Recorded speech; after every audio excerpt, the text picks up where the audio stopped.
Ever wonder why you keep falling for the wrong guy? Well, it might not be a coincidence. Let's talk about why toxic men are drawn towards you and how to break that vicious cycle.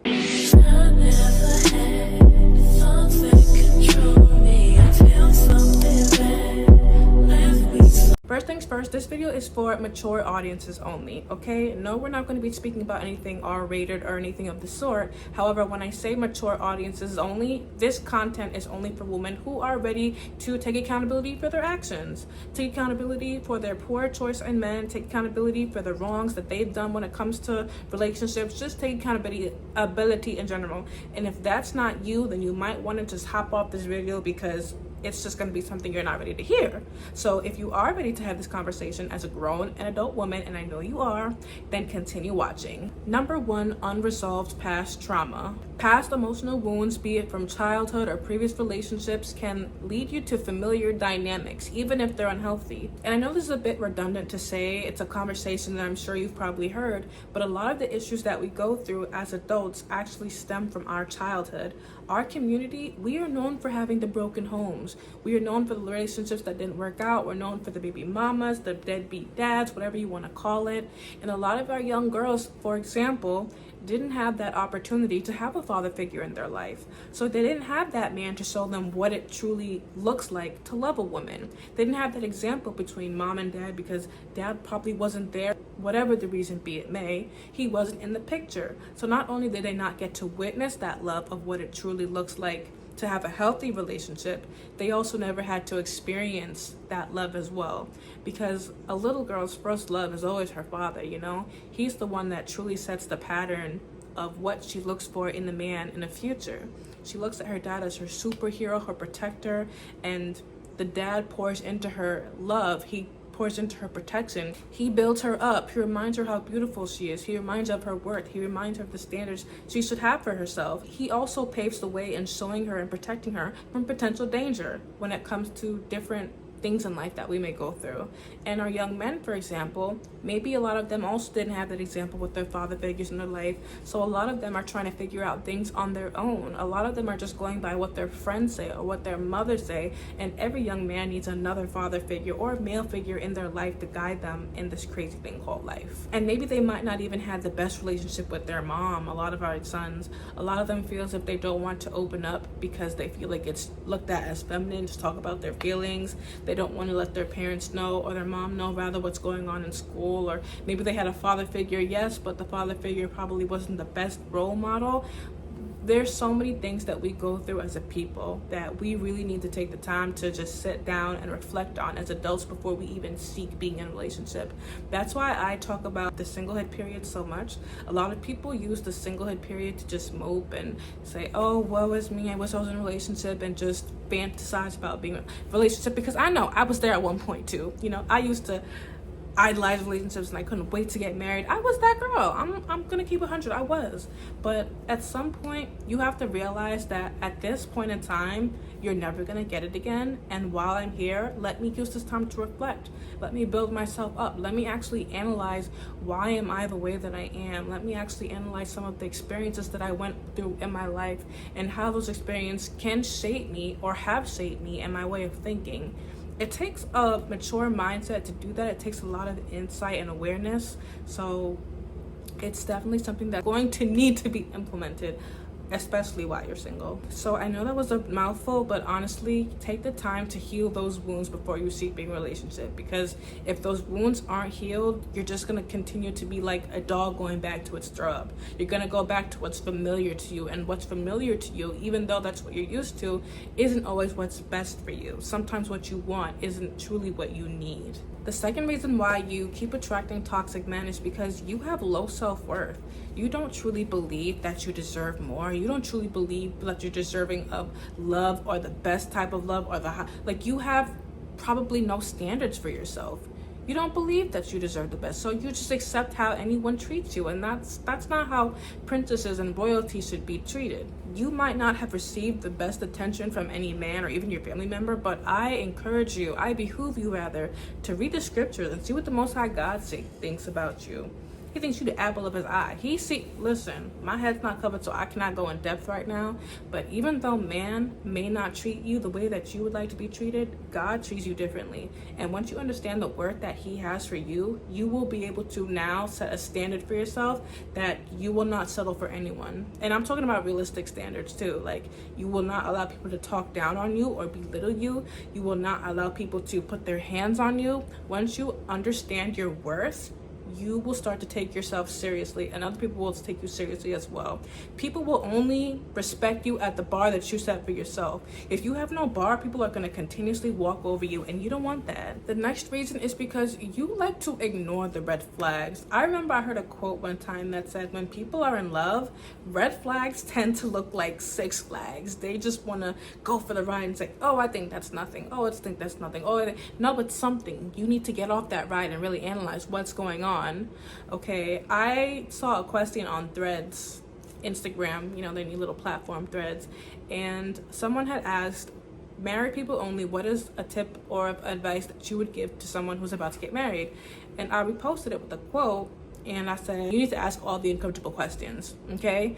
Don't wait until you get married. Don't ignore the red flags. If something seems a little off, question it, because you might regret it later down the line. Honestly, I feel like the issue with us, especially as women, we like to look at people as projects.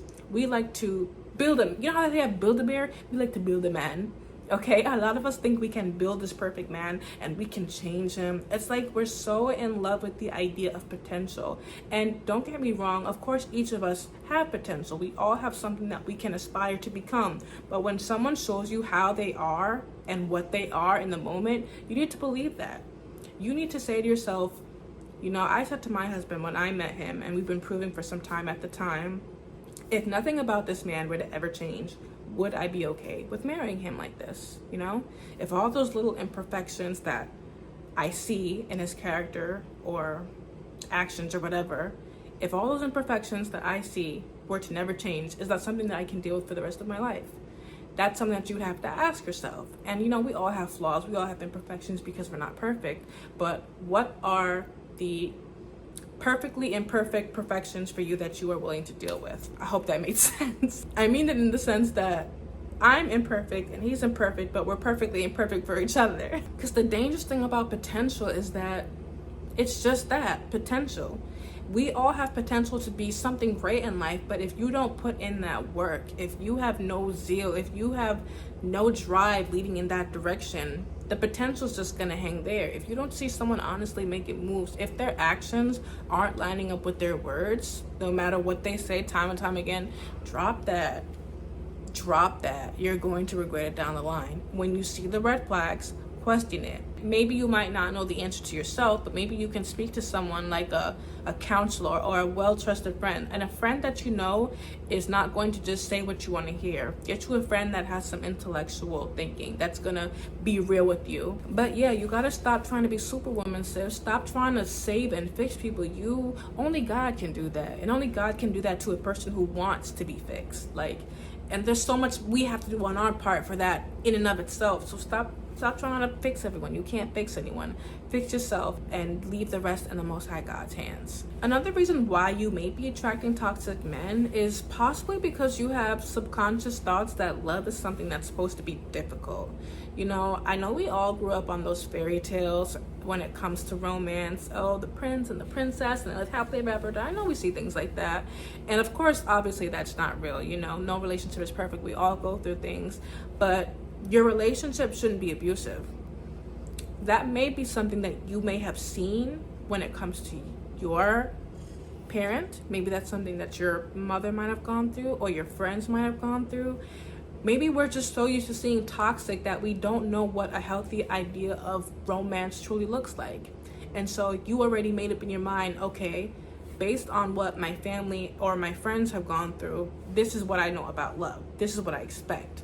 And so you have those subconscious thoughts because you keep hearing these negative things about men and how they ain't ish and how they don't do this and they don't do that. So now you're walking into a relationship already on the wrong end. And so when you meet these men who make it difficult for you because that's all that you know, that's all that you used to, that's all that you've heard, you wonder why they keep coming back, because you tolerate it. You don't know anything better. That's why it's so important for us to learn to re-educate our minds about love in general, and you must first do that. And I'm sorry, but I'm not sorry. You have to go back to the scriptures to truly understand what love is. And how can you understand what love is without understanding the author of love? Yes, love is hard and it requires a lot of sacrifices, and it does not feel good all the time, but it's not something that you should come into with this negativity, like there's little to nothing good about it. You know what I'm trying to say? Next, you're always seeking validation from people. And this can go for relationships, but this can also go for friendships as well.